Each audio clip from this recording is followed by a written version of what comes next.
This podcast is sponsored by nobody. Hey dudes, welcome to Splat from the Past, the only 80s themed horror and sci-fi show where things can get totally radical. Now today I will be welcoming Amanda Morck. Amanda is an adjunct professor of California rock music, and she's the host of my Rock Moment podcast. I discovered her back in probably around Christmas time. Another guest of mine, Stacey Lane Wilson, had her on her podcast, and I was like, wow, I like her energy, and I like the fact that she's focused on California rock music. That's very interesting, and because I'm from California, I love it. So we're going to talk about, all of that music and whatever else we can think of, and it's going to be a great conversation. And I am so excited. I just called her an adjunct professor. It's probably instructor. That's probably what she would prefer to be called. I gotta be careful. I said something in an intro the other day that a person got pissed off at, and so I had to go back and cut it out. I won't even repeat what was said, but it's gonna be a fun conversation today, nevertheless. Rest in peace, Stevie Wonder. Need I say more? The inspiration to every blind person, every blind musician everywhere. The wonder of R&B and funk. A man who left behind so much great work since he was a kid. The wonder himself, Stevie Wonder, is gone. It's so sad. Also, happy birthday, April Adams, my longtime friend who passed earlier this month. She would have been 45 today. 45 today. The world isn't fair. And I know her family is suffering, and they are in my prayers. And I hope you put them in your prayers as well. Rest in peace, April, and happy birthday. So yeah, here is my interview with Amanda Morck.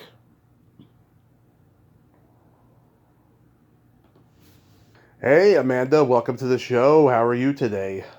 Hi, Tommy. I'm doing well. How are you? I am just fabulous. Yes, we're finally making it happen, so thank you. I know. There was a little bit of musical chairs there with the calendar. I totally get it. There's people I reached out to when I first started, and they just got back to me now and stuff, so I totally get it. At least they're getting back to you. Yeah, that's true. But yes, thank you so much for taking the time today. So going back in time, let's start with your background. Are you born and raised in L.A.? Oh my gosh, born and raised in L.A. Third generation Angelino. We're like unicorns over here. Yeah. Thank God for LinkedIn. I saw all the various jobs you've done. Two jobs caught my eye. You worked for CBS during Hollywood Squares. I did. That was actually my first job. I got an internship while I was in college with CBS King World, Yeah. And then when I graduated from college, I went on to work on Hollywood Squares, which is a King World show. Mm-hmm. And that was beyond interesting because the executive producer was my boss. So he had also been the executive producer in the 70s as well. Wow. So the things I heard, things I saw. Oh, yes, things I've heard and saw as well. It was, it was a real interesting yet very fun time in my career. Yeah, we just lost Peter Marshall, the original host. Who was the host when you were there? Tom Bergeron. Tom Bergeron. Yeah, wow. And I don't know, did you deal with any at least good celebrity experiences while you were there?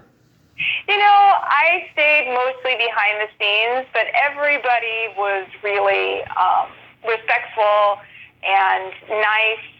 Tom Bergeron became a very good friend. In fact, all the old kind of cronies of the show became good friends. Even though I was, this 23-year-old, 22-year-old girl just out of college.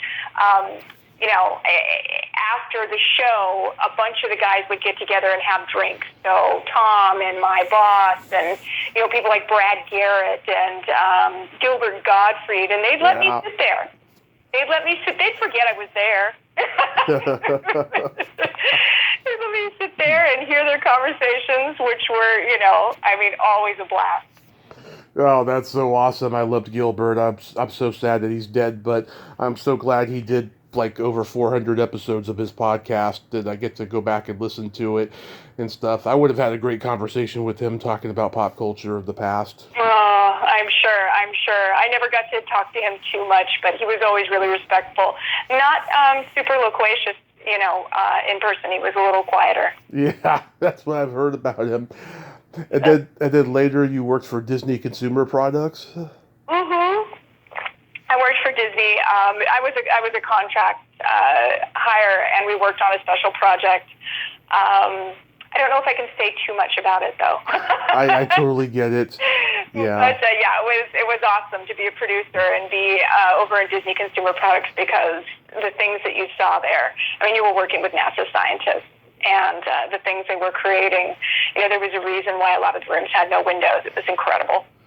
I'm friends with a sex educator who used to work at Disney World for like 20 years, and she's got that, I can't talk too much about it thing, but she will admit that her and her husband found many secluded places to have sex in.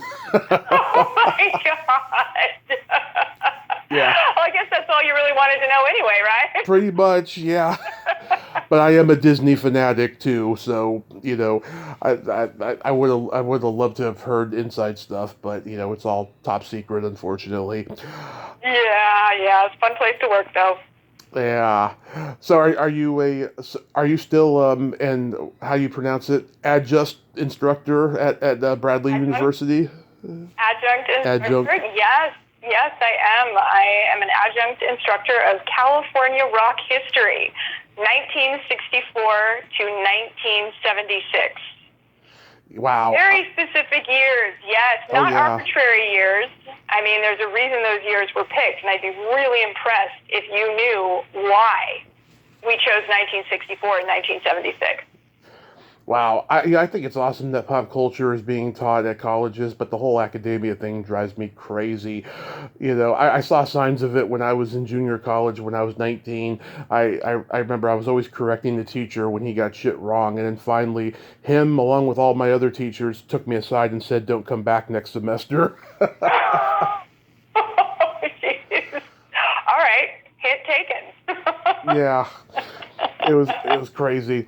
But like your students, I mean, we live in this generation now where the younger students don't even know who Marlon Brando is. But do your students really respond and really care about what they're learning? It's a good question. Yes, they do. But do they have prior knowledge? No. The first class, some of them do. I should not, say that across the board they don't. Some of them do have a deep knowledge of classic rock. But when they come in, some of them may only know a couple Beatles songs at best. Because we start in 1964, and that's, we start on that year because that's when the Beatles came to the U.S. and rock and roll changed forever. So we start there. And the first class, I actually give them a quiz, and I just ask them basic rock and roll questions, not even about California rock. I'll ask them about Elvis, or I'll ask them about, Jimi Hendrix, or whatever it is, just to get an idea of where they're at in terms of their exposure to rock and roll. But I will say by the end of the semester, having been part of the class, getting to see the Sunset Strip, getting to see more of Los Angeles where certain things happened, they are incredibly engaged, not only with the music, but just the artists themselves and the artists' stories, which are sometimes tragic, as you know. Right. Oh my God, rock and roll. I mean, there's a song that April Wine did called "Rock and Roll is a Vicious Game." It's true. It is a vicious game, Oh, it is. It is. And I don't think this generation has as much of an ability to contextualize. Mm-hmm. Things are very black and white for them. Yeah. So it's a matter of separating the man from the music a lot of times, Yeah. It's weird because, they didn't have computers back then like they do now. and it seems like the kids don't understand that. I mean, they can find out that there were computers that like the Pentagon and the government were using, and maybe some nerds in school were using, and of course they got beaten up because they used these devices. Now that everyone's using them and stuff, it's like it's totally alien to them. Yeah, it is totally alien to them. And I think the idea of radio is totally alien to them as a source of, finding new music and being exposed to bands. And also the idea that there wasn't a lot of self-help back then. So, you're being exposed to these artists and musicians that have severe drug problems. Yeah. And, that's their way of coping. There wasn't rehab back then. There wasn't therapy back then. So they really have to kind of take themselves out of the 21st century and look at these people's lives with the lens of the 1960s, 1970s. I know. Interesting. In our generation, it was pretty easy. We still had the common experience of watching the same things and listening to the same things, and we had cable. It's just now this is the strangest time we've ever lived in as far as growing up children. Oh gosh, yeah. Most of them are getting their content on social media, and God knows how fragmented that is. Yes. So yeah, it's very interesting. Very interesting. It's sad too. It is sad. So what was the first album you ever bought with your own money? With my own money? Mm-hmm. Oh my gosh. What was the first album I ever bought? I think it was Fleetwood Mac's Rumors on CD. I'd been given albums, for Christmas presents, cassette tapes in the 80s. But I think the first album I ever bought, I was in a volleyball tournament in Davis. I was 16 years old. I wound up in an old used record store, and I bought the Fleetwood Mac Rumors CD. Nice, yeah. Isn't that random? Yeah, we had it on vinyl when I was a kid. My parents had the 1975 self-titled album and Rumors. Used to play it all the time. Oh, there's nothing better. There's nothing better. And I don't even think I really knew what I was buying at the time. I loved the cover, the avant-garde, Both of them have that avant-garde, black and white feel to it. Yes, exactly. And I was already going down the classic rock, hole, I guess you could say, because I grew up here in LA, like I said, in the beaches of LA, and it was kind of a throwback there. We listened to classic rock, Bob Marley. There was a lot of contemporary stuff, and punk and whatnot was really big in the 90s, but we listened to a lot of Stones and a lot of Steely Dan and a lot of Grateful Dead, so I was already exposed to all of that music. Not to mention my parents were big music buffs as well, and they were listening to it all the time, and they were kind of force-feeding me the Doors and Zeppelin and all of that, so I was getting it from all angles. Oh yeah, I'm born and raised in San Francisco. My dad had a rock band when I was a kid, and oh wow, I was exposed to everything. In Bay Area rock, I take pride in. We just lost Greg Kihn. I was very sad. I loved Greg Kihn, and I grew up on the Jefferson bands and Montrose and Santana and all these different guys. It's just there's so many talented musicians in the Bay Area. Oh, yeah. I mean, honestly, like I said, my class covers California rock. So we do take a trip, no pun intended, up to Northern California in the 60s and early 70s. And there are so many bands that came out of that time that we have to do at the end of class, like an honorable mention, because I don't even get a chance to talk about half the bands I want to talk about, from Sly and the Family Stone to Creedence Clearwater Revival. Oh, huge fan of that band. Yeah. I mean, it's Santana. I mean, I don't get to talk about all of them, but it's a hotbed of talent up there. Huge fan of Creedence Clearwater. Yeah, my grandparents lived next door to one of the Fogerty brothers, and there was a fire up there when we were visiting, so we had to stay at their place and stuff. And oh, jeez. Yeah, they barbecued for us. They were very nice to us. I didn't even know who Creedence Clearwater was yet. When I got home, I see my dad watching John Fogerty's Centerfield video on MTV, and he's like, "Hey, you just stayed at his brother's place."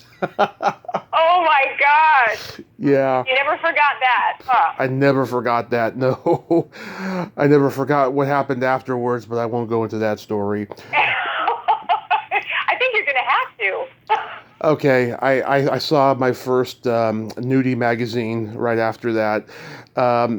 It wasn't a Playboy; it was just a generic magazine, and I just Does picked it it matter up. at that point? No, probably not. No, but I just remember it being very cheesy and generic looking, like it was cheap, and I just took one look at it and then threw it down and ran away in fear that I was going to be caught looking at it.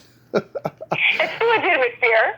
My I mean, parents. that's the real Go reason why you didn't forget that whole experience. Well, I took after my parents in sex addiction, so I think that's where that's one of the sources where it began, in hindsight, you know. But yeah, it's one of those things that you never forget, and I would imagine. yeah, but I remember that very well. Do you remember the first concert you ever attended? Oh yeah, the first concert I attended was the Monkees. Oh, mine too. Mine too. What? Yep. Your first concert was the Monkees as well? 1997. Michael was not there, of course. It was just the three of them, and it was at Candlestick Park. Me and my uncle were celebrating our birthdays around the same time, and me and my dad, we went, and we missed the first couple songs, but then we heard all of our favorites, and it was great. They drove off the field in a Cadillac with the top down. Oh my gosh. Wow. 1997, huh? 1997, June of 1997. I looked up the exact date. It was June 20th. My uncle's birthday was on the 22nd. Mine was the 6th. So it was kind of like a birthday celebration thing we did. Incredible. Well, mine was 1991. Mm-hmm. They were playing in Palm Springs. My mother's friend took myself and her daughter. And I have told this story before on my podcast because it was such a pivotal moment for me. But I had an insatiable crush on Davy Jones. I had watched all the Nick at Night reruns, the Monkey shows. I knew Me too. every single episode. Oh. So I ran up there, and I'm standing there, and there's all these women up there as well. Mm-hmm. And they're throwing their bras and whatever, flowers, whatever it is at these guys. And I'm just kind of standing there wide-eyed. I mean, I don't have anything. I'm 12. And Peter Tork came over and he kissed my hand. And I would not wash that hand for a good 24 hours. I actually remember we went in the pool the next day, and I was swimming around with my right hand up above the water. Talk about those formative years were just beginning, and that was a moment for me. I was like, Peter is my new favorite monkey. Yeah, I heard he was very nice to the girls at meet and greets, but to guys, he was a real jerk. Oh, really? Yeah. Oh, gosh. Well, I had a great experience with him. I hope I get to meet Mickey before he croaks. I interviewed his sister on here a few years ago. It was the last gig of the farewell tour, and we talked for 35 minutes before showtime, and she was just so wonderful. And I had a huge crush on Davey growing up too. And I remember he was acting a lot at that time in 1987 when I was watching the Monkees on Nick at Night. I remember he'd go on Sledgehammer or My Two Dads, and just like I was always happy to see him. Oh yeah. No, they were definitely active. And I will say, I actually saw Mickey and his sister. They played at the Troubadour in April. Yeah. He opened for him. And they did such a great job. And his sister is really talented, has a beautiful voice. And Mickey, I've met him 2 or 3 times, and he is lovely. Yeah. Lovely. Wonderful guy. Yeah, I had his meet and greet manager on here last year. It was an awkward interview, really awkward. But Why? well, I was a little late, and she told me she totally understood. But I don't know, she was on autopilot, And I mean, she already has a naturally exuberant voice, but there was something about it that just sounded like it was on autopilot. And then, like, I was trying to poke at her and find out, how she became the meet and greet manager and stuff. But I don't know, a lot of those people, they just don't want to talk about it because they don't want fans to try what they did, to get on their good graces of these celebrities and stuff. Like nobody wants to talk about it. It seems, it's like a secret Yeah. club kind of a thing, But I was hoping she would be different because she seemed a little bit more fun and open than most I've seen, But I could be wrong. But yeah, I mean, Never know. but then a year later, I saw Steppenwolf at the county fair. John Kay was the only original member. And for me, I didn't care. I thought he was very funny and charismatic. But all the 40, 50-year-olds, it was like the magic was gone for them. But I saw Alice Cooper was my first, big concert 2 years later and stuff. Alice Cooper is a showman, I'll tell you. Oh, yeah. Oh, yeah. I mean, I think that's really what's made him who he is, and that band, who they were. Yeah. I still haven't met him. I would love to meet him. I'm surprised I haven't met him at this point, just being in and around LA. But yeah, I hear amazing things about him. Yeah, he's fantastic. I have all the albums. I know all the lyrics. If you take any song from the internet, I'll know the lyrics to it. That's how much I love Alice. Oh, that's amazing. It's amazing. So when I trace back the history of rock in California, it seems like it really starts when the surf bands start becoming popular. But then it seems like when Johnny Rivers comes up, the scene really becomes like what the equivalent of what the British were like with blues rock.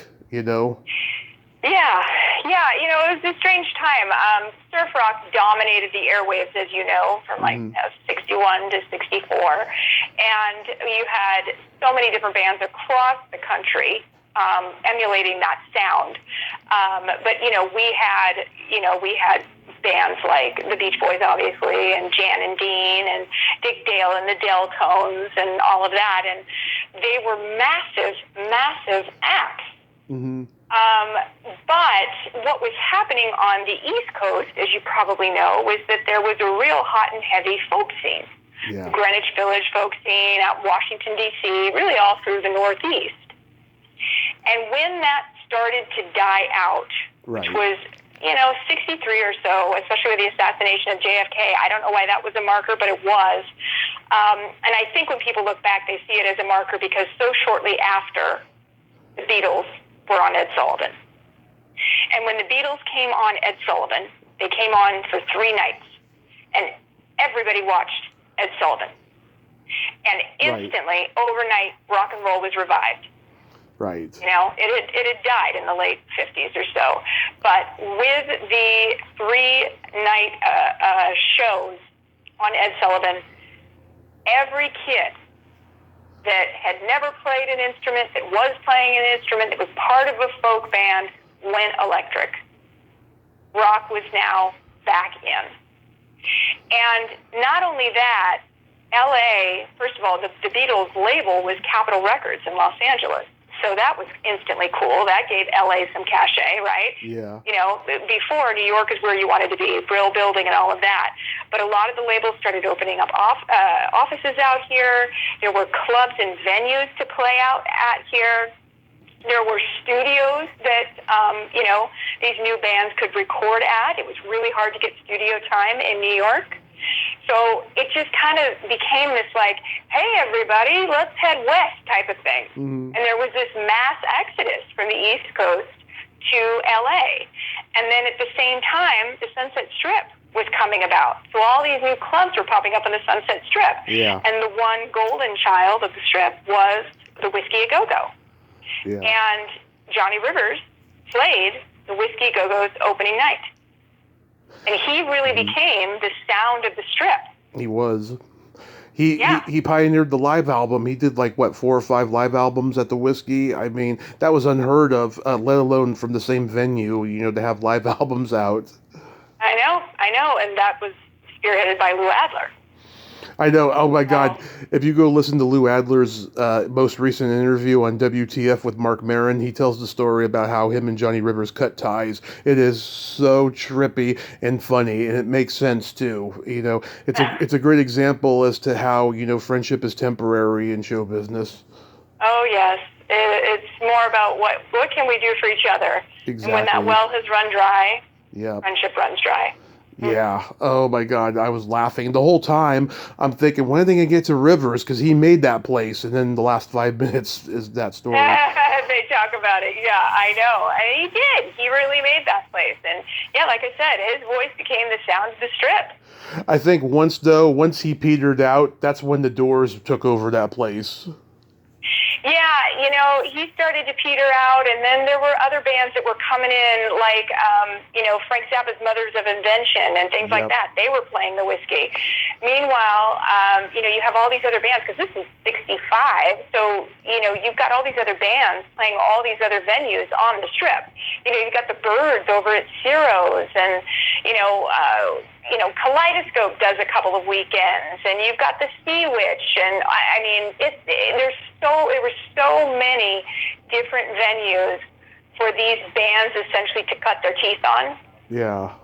That by '66, when the Doors were really coming on the scene, I mean, this was the place to be, and the Whiskey was well established at that point. Yeah, and Alice Cooper played the Whiskey with Pink Floyd and Led Zeppelin before the world didn't know who either of them were yet.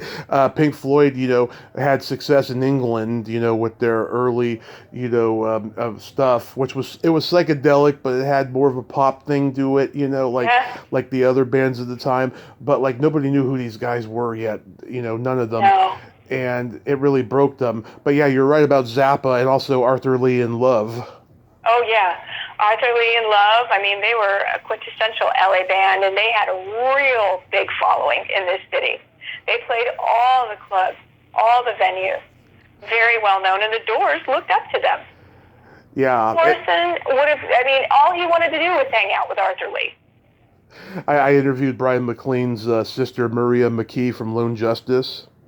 Uh-huh. And she was at the Whiskey when she was 9, when she's not supposed to be in the place, and she saw Zappa play with Love, Oh, it's amazing. I interviewed actually Johnny Eccles from Love. Oh yeah. And the stories he told just about their heyday and being there, and Jim Morrison would come calling and want to hang out, and they thought, "Geez, this guy, he's a drunk," Yeah. I know.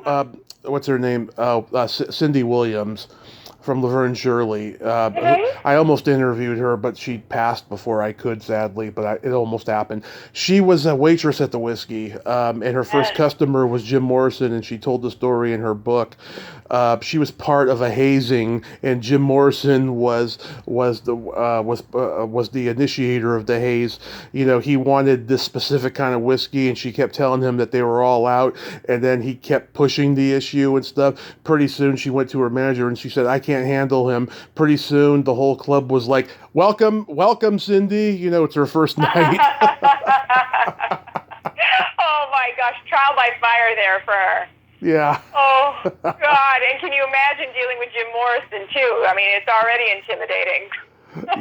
Yeah, and Light by Fire had just come out, but she didn't know who he was yet. She hadn't heard the song yet, so to her it was just some guy that was playing the club. That's all she knew at that time. Exactly, and giving her a hard time. And I'm sure she was thinking, if this is what every night is going to be like for me, I don't think I could do it. I don't blame her. God. That first Doors album is like my favorite debut album ever, I will tell you. Yeah.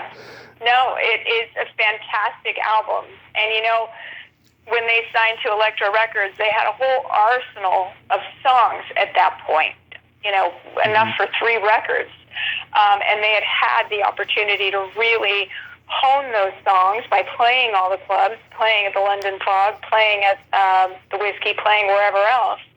And so that album was probably one of the easiest albums, that they'd ever made, because they were already so proficient with those songs, and they were all so good, and they'd already been tested on audiences. They chose the right songs to put on that first album.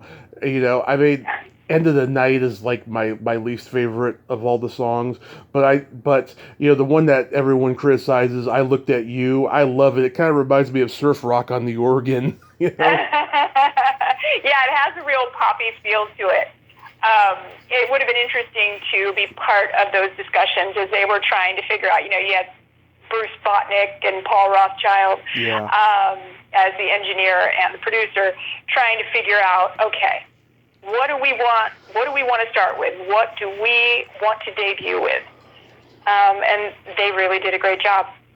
They did. Did a great job. That album is LA in 66, 67 in a nutshell. Just the decadence and the darkness of the acid hitting and, their own little crazy world of drinking whiskey and listening to the blues and reading poetry. I mean, it's like a romantic document of that time, and it just holds up over time. I don't know what the young people think about it nowadays, but like anybody who came from baby boomer children can still feel that magic when they hear it. Oh, 100%. And I it's hard with in my class, the kids are required to review 2 albums, and I give them a bunch of albums to pick from, and the Doors debut album is one of them. And generally, whoever gets that doesn't seem to have much of a background on the Doors. Yeah. And I feel like, the gateway drug for the Doors is, Light My Fire or Break On Through. And then once they've, heard those songs, once they take a liking to those songs, the album itself becomes kind of this masterpiece. It's this foray into something much greater. But it's hard for them. It's hard for this younger generation, if they haven't really heard the Doors, to kind of embrace it and see the magic that we saw and see. I interviewed this actor, Britt Leach. He played Anthony Michael Hall's father in Weird Science. He lived with Jim Morrison and Ray Manzarek when they were at UCLA when he first came to LA. And he said I had to leave them after a while because I needed sleep. Oh God, yeah, I can't even imagine. Yeah.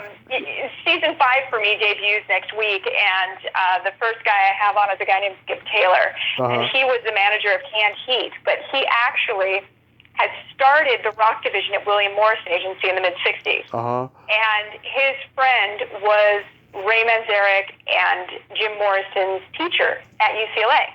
And he called up Skip and said, hey, there's these 2 bands that are playing all the frat parties and whatnot at UCLA. You got to come see them. So he cruised down, went to the party, saw Canned Heat, saw the Doors, saw the way all the girls were reacting to Jim. Yeah. And at this point, he wasn't even singing. He was just reciting poetry, but still getting all the girls excited. And he thought, yeah, we got to sign these guys. I know, it's so awesome. Yeah, I'm a big Zappa fan. I'm trying to get Moon on here. I've been trying since I started, but now she's doing her press tour for her book. Hopefully I can make it happen. I've had her cousin Lala on here a couple times. Oh yeah, I know. I'm excited to read that book of Moon's. It should be really interesting. Yeah. Who do you think started country rock in L.A.? Because it seemed like the Byrds were riding on that wave of Buffalo Springfield after Crosby left. Right. Country rock, I kind of feel like after Buffalo Springfield, Richie Furay went to Poco. And then the Byrds, they brought on Graham Parsons. And Graham Parsons really changed the Byrds' sound. He's the reason that they made that shift and they did that album, Sweetheart of the Rodeo. So there was like a slow and steady movement towards country rock in a way.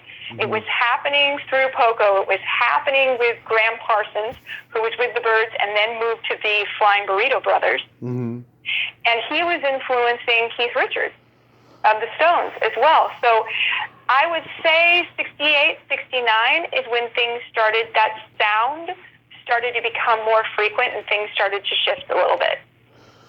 And then by 71, as you know, it was full-blown country rock. Full-blown, yeah. Everywhere.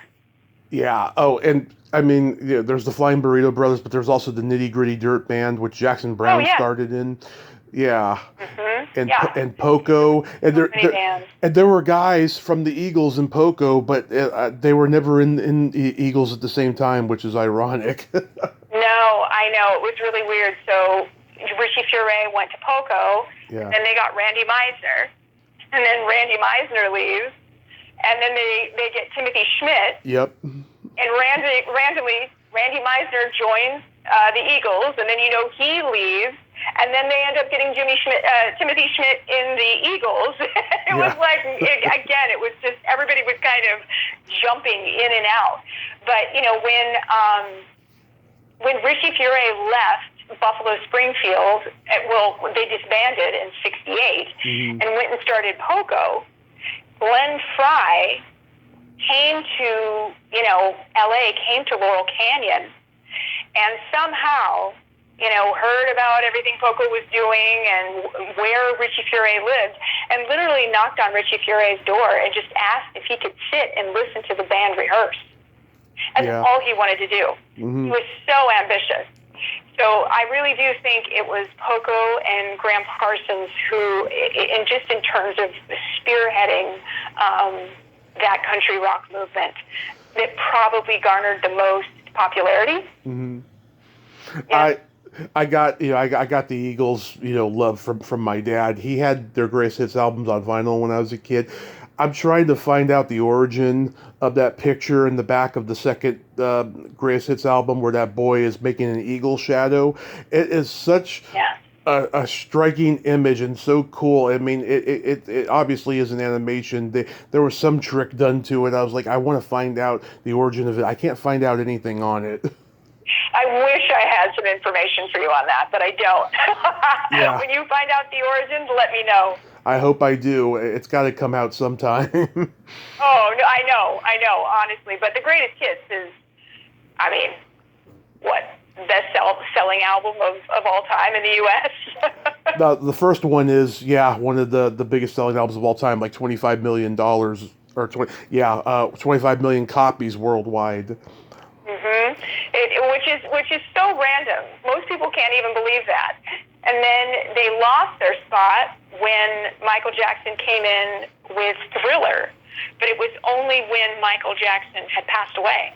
Yeah, because there was Rumors, there was Thriller, and there was the Eagles' greatest hits of 71 and 75. Yeah, those top three, those were the biggest sellers. And I think Def Leppard's Hysteria was also on that list. Yeah. Yeah, but it's very random that the Eagles' greatest hits would be at the top of the list. It's very random, especially when it's 1971 to 1975. Well, they were a singles band, They had all the good songs as the hits, Occasionally you would run across a good album track, but they were a singles band. And I think that's why people love them so much. I got to see Joe Walsh 8 years ago. He was opening for Bad Company, and he did Life in the Fast Lane, In the City, and Take It to the Limit. And he did Take It to the Limit after doing a memorial for Glenn Frey because he had just passed. And I thought that was a little bizarre that he would do Take It to the Limit because he didn't write that or sing on it. I would have loved to have heard him do Already Gone because that's more of his speed because Frey did sing on that song.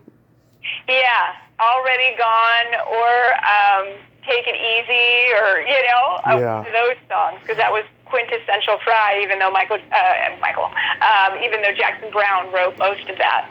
But how awesome. By the way, though, what a great concert. I don't think Walsh would do Take It Easy on his own. Probably not. It's way too country-ish for him.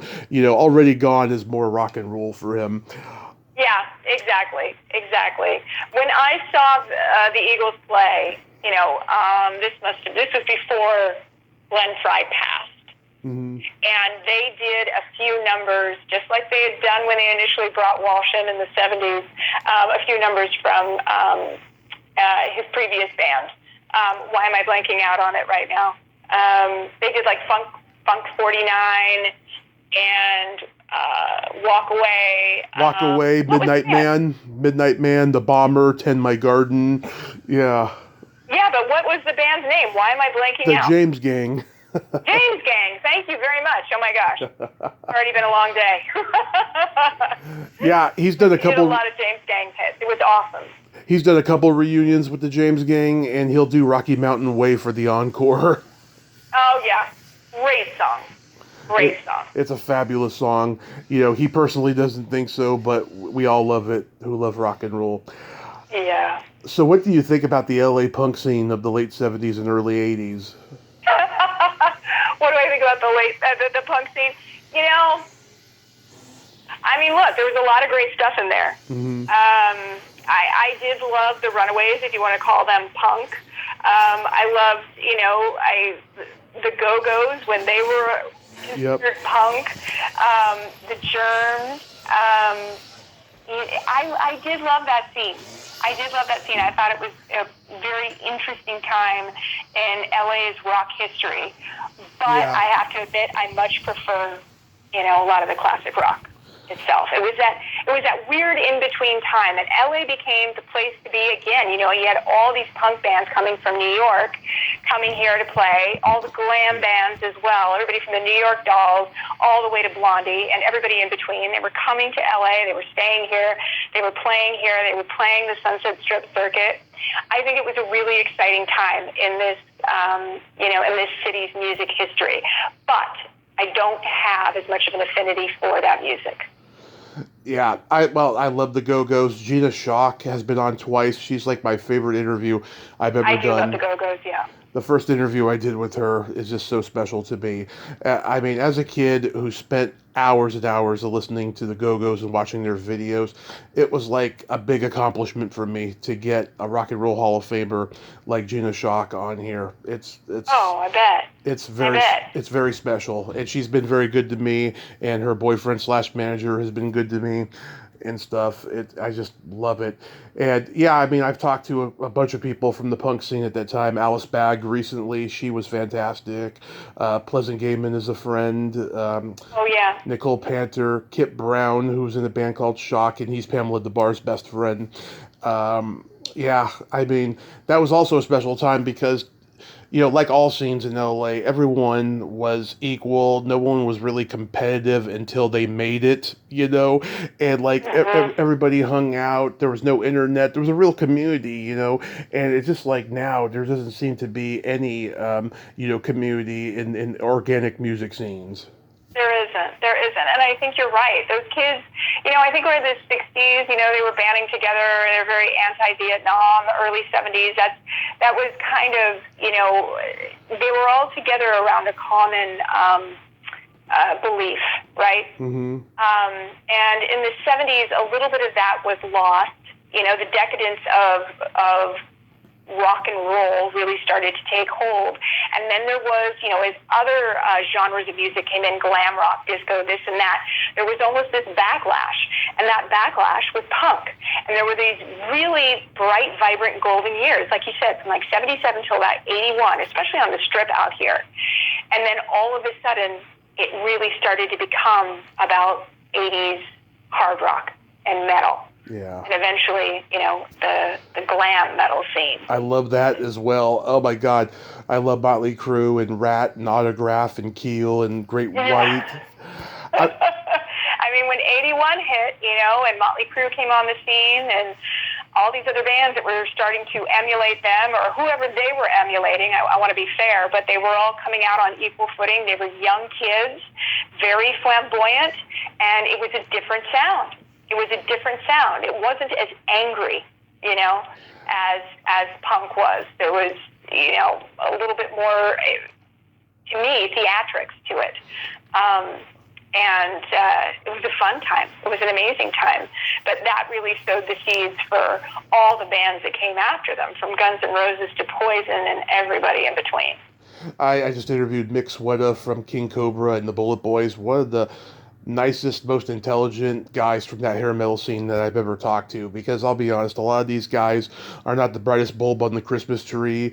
They dropped out They tuned in, they did drugs, they played loud music that killed their brain cells.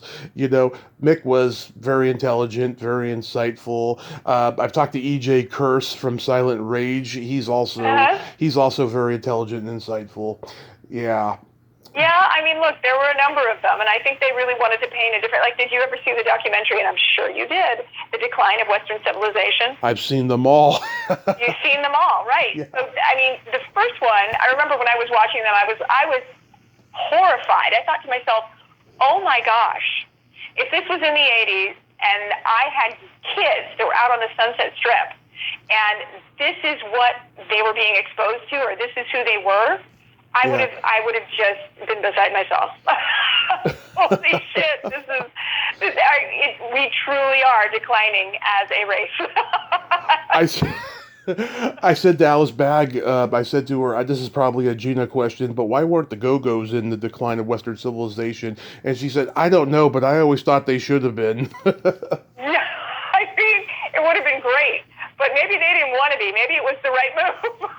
I don't know, but I don't know, maybe if they had been in the documentary and they still had the career that they did, they probably would have been looked at as the sellout whenever people watched that movie now. And I'm sure a lot of their peers felt that way anyways. But Yeah. I really think that they should have at least been a part of it, at least before Kathy Valentine was in the group and they had the other girl. It would have been interesting to see that. It would have been really interesting. There were so many bands in LA at that time that were gaining notoriety. It's just a reminder of, oh my gosh, the scene out here was so big. Yeah. Every hair band or whoever it was that had any type of popularity in their hometown. Again, it was that mass exodus again. We were seeing exactly what happened in 1964-65 happening again in the 80s. Yeah, and there's new wave like Missing Persons in Berlin. Oh, yeah. And Oingo Boingo. Boingo Boingo, and they were all playing out here, yeah. Yeah. I love the Bangles. They're like one of my favorite bands of all time. Oh, my gosh.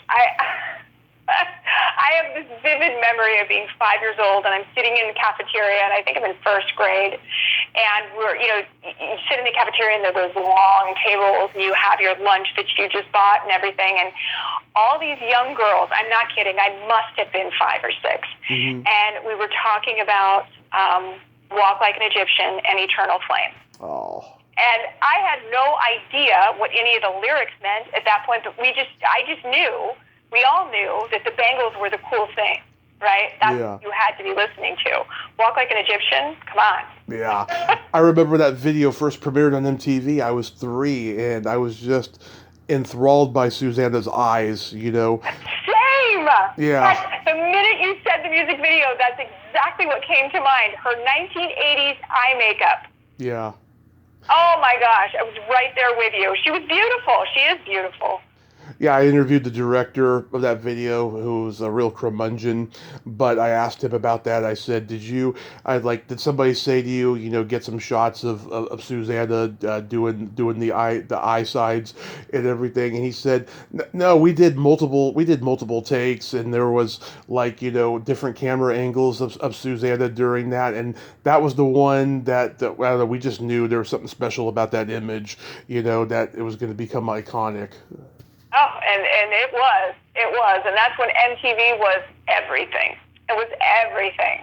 Yeah. I mean, you get on there and you're a beautiful woman, and that's going to really help your hit song. I know, and I just love how they're dressed a little punk rocky in that video, even more punk rocky than usual, and they're running away with the snarky delivery of the song with these silly lyrics. I just love it. It was perfect, It's no wonder it went to number 1.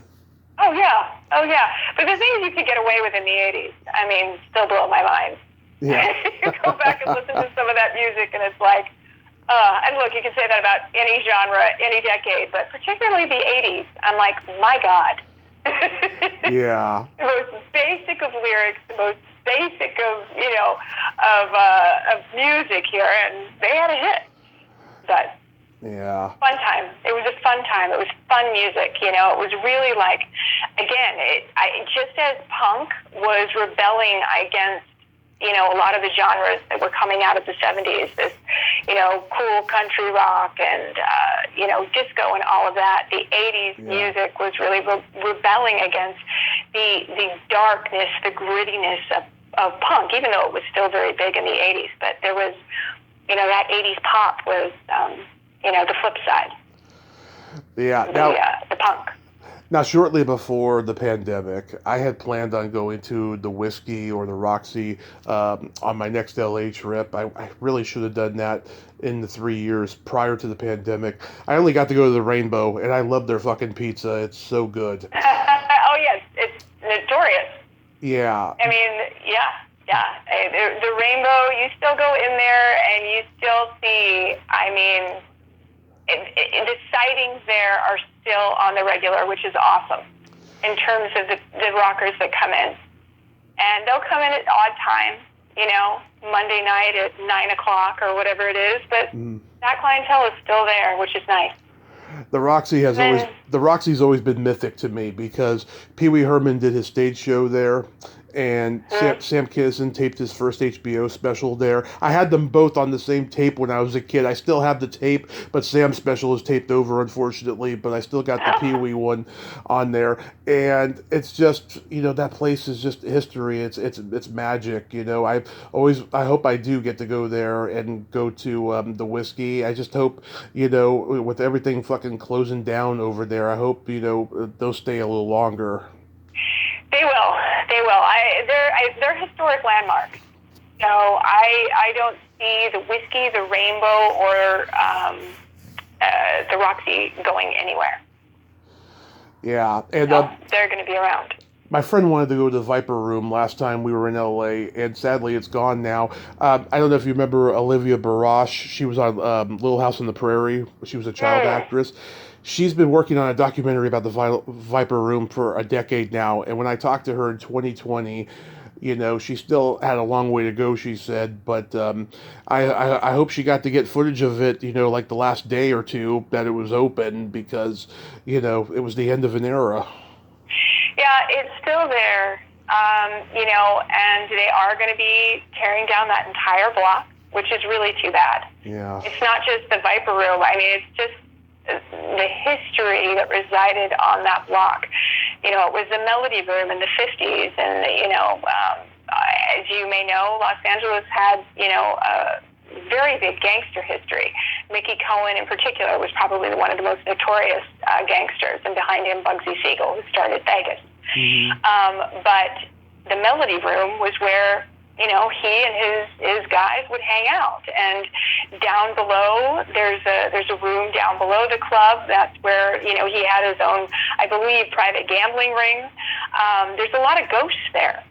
Yeah. And they're tearing out that entire block. Turner Liquor was right on the corner. Turner Liquor has been there since the 30s or 40s. Yeah.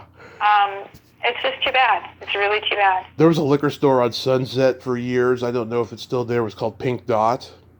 Oh, yeah. Pink Dot's still there. It's funny. We had a newspaper in the Bay Area. It was a pink newspaper called Pink Dot, where you go and find out where the gay and bi singles were and stuff. Oh my God. And I used to get it and stuff because I'm bi, so I was always looking for fun when I was in my 20s. Oh my God. I don't know if you can do that out here, but yeah, but I'm pretty sure Pink Dot is still there. I think they are. I don't want to correct myself, but yeah, no, I think it's still going strong. But you can see in the window now. It used to be one of those, you know, I think all Pink Dots were like that. You couldn't see inside. I don't know. I never went over there, but I knew it existed because it was like the place that the comedians at the Comedy Store used to go to after hours to get liquor back when you could still drink liquor past 2 a.m., you know, back in the day. Yeah. Yep. But I always thought it was always a little sinister because, yeah, you couldn't see inside. They would deliberately shade all the windows. Mm-hmm. And so it made it that much more mysterious, especially on the Sunset Strip. I love the Sunset Strip. Yeah, it's changed. It's changed a lot, and there's a bunch of us that are working to try to keep the memory and the legacy and the history of everything that happened there alive. Not just the rock history and the music history, but the movie industry and the mob history and all of that. There's so many layers to that 1.6 stretch of land in LA. And it needs to be a bit more visitor friendly. People go there now and they have no idea what transpired. I know. I remember going to the Hall of Fame, the Walk of Fame, when I was 6, and just remember how old Hollywood it looked. And then going back in 2016 and seeing the Hard Rock Cafe across the street, it was not there when I was 6. I was like, oh my God, it's completely changed. But like, at least everyone's stars look the same as I remember them. Yeah, they've kept the stars. Yeah, exactly. And that's great. And, they always will. It's a tourist draw. It's money for the city, but we definitely need something like that for, the Sunset Strip. We're working on it.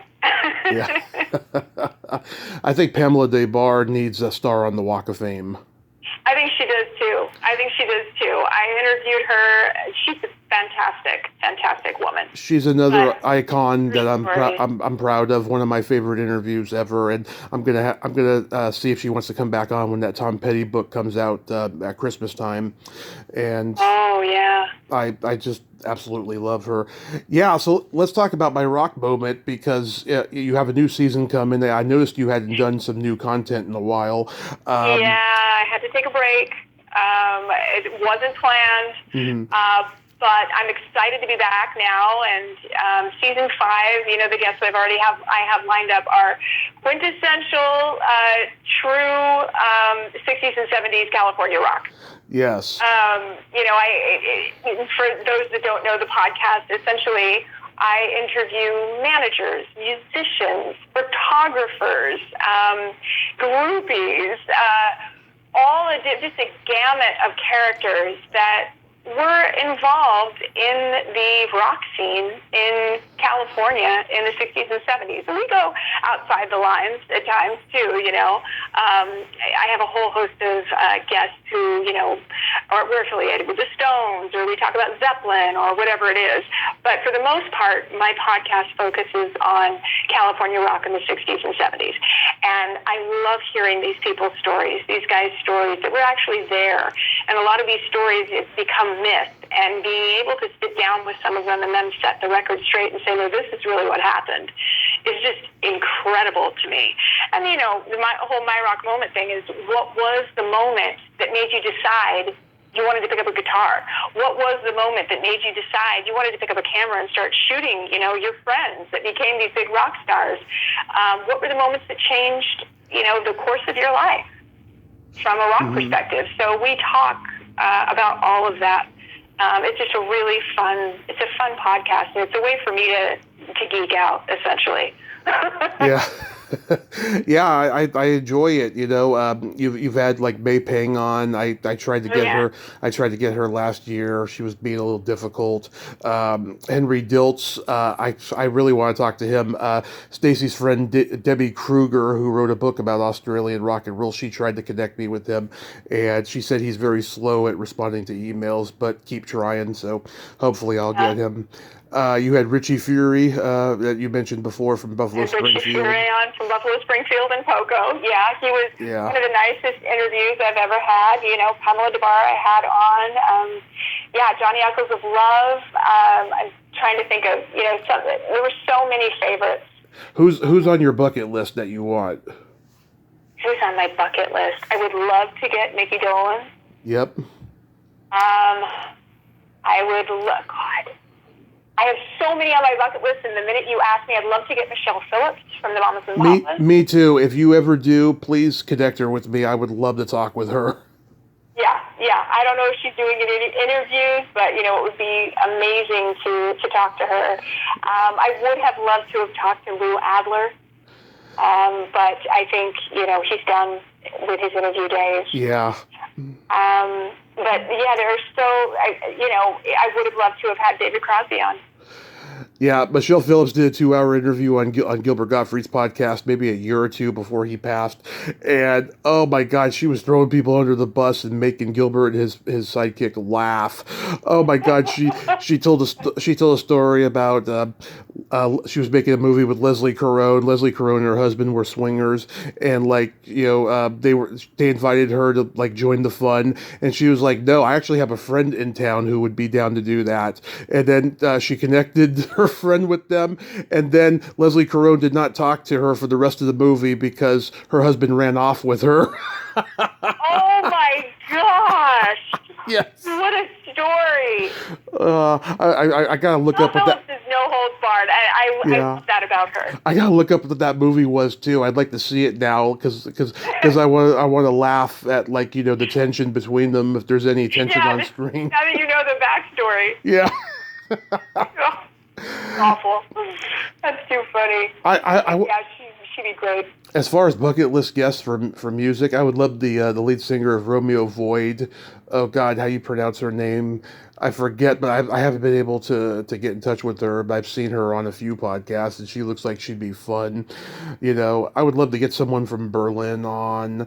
Yeah. So many different groups, I have more actor bucket list guests than musicians at this point. I'm sure. Because I've talked to so many great musicians. I've talked to Marv Ross from Quarter Flash. He was the first one that I talked to, I remember, and so many great people. Oh, I mean, it's amazing that, you're putting them out as fast and furious as you are, and being able to have these conversations with such a, variety of people, famous, past and present. It's really cool. Really cool. It's a real gift and a blessing. Do you have a book in you that you want to write? Because I remember I thought that you had written the book when we were corresponding in email. Because the reason why is because Stacy always has authors on her show, so that's why I forgot the conversation. I had to go back and listen to your two's conversation. I was like, oh yeah, that's right. She didn't write a book. No, I didn't write a book. To say that I haven't thought about it would be a lie. I've talked to friends, author friends, that say you should write a book about, X, Y, and Z. There's a lot of ideas I have milling around in my head. They would particularly be about, the LA rock scene. I have an Instagram as well, so I feel like I get my writing outlet there. LA Woman Rocks is my Instagram page, and I love, writing about the backstories of photos and things like that I find. But, one day, I don't know. There are a couple book ideas in me. It's a big endeavor, so we'll see. Yeah, I know. I've been working on my memoir the last few years. I need to get back to it. It's been a while, but yeah, it's not an easy thing. It's not an easy thing. It's a tedious process, and then wonderful people like Stacy who can do it. I'm just amazed. Real quick, we gotta play my secret silly game. This is a series of silly slumber party questions. It's no win or lose. It's just pure fun. And how the game works is I ask you the question, you answer it, and then you ask me that exact same question, and I answer it, and feel free to comment on the answers because they might be funny. Okay. Amanda, are you ticklish? Yes, I'm ticklish. In my inner thigh. Yeah. There. Tommy, are you ticklish? Yes, but if you tickle me without warning, I might hit you in the groin. Fair enough. Is your belly button an innie or an outie? It's an innie. Love it. It's an innie. Yep, it's your belly button, an innie or an outie. It is also an innie. What color are your toenails? Glad we cleared that up. Yeah. What color are your toenails painted?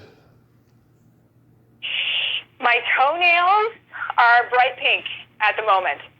What color are your toenails painted? They are also pink, because I stink. Good for you. What would you say is your best personality trait?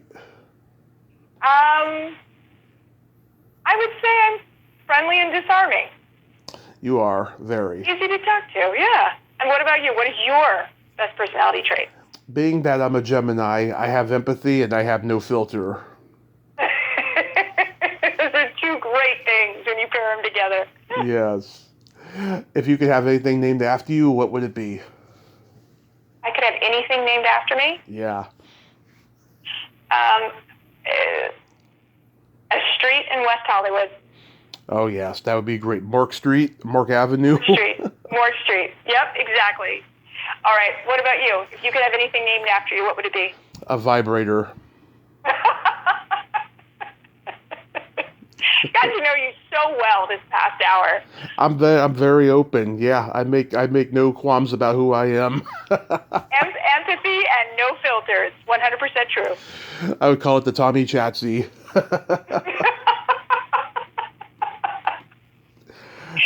Well, that's something to aspire to. Yeah. Well, it's funny. Somebody told me that she has her name engraved on one. I was like, okay, maybe I'll get one of those then. We all have to have dreams. And then my favorite question, is there a stinky smell that just makes you gag? Stinky smell that makes me gag? Mm-hmm. Well, yeah, I can think of a lot of them.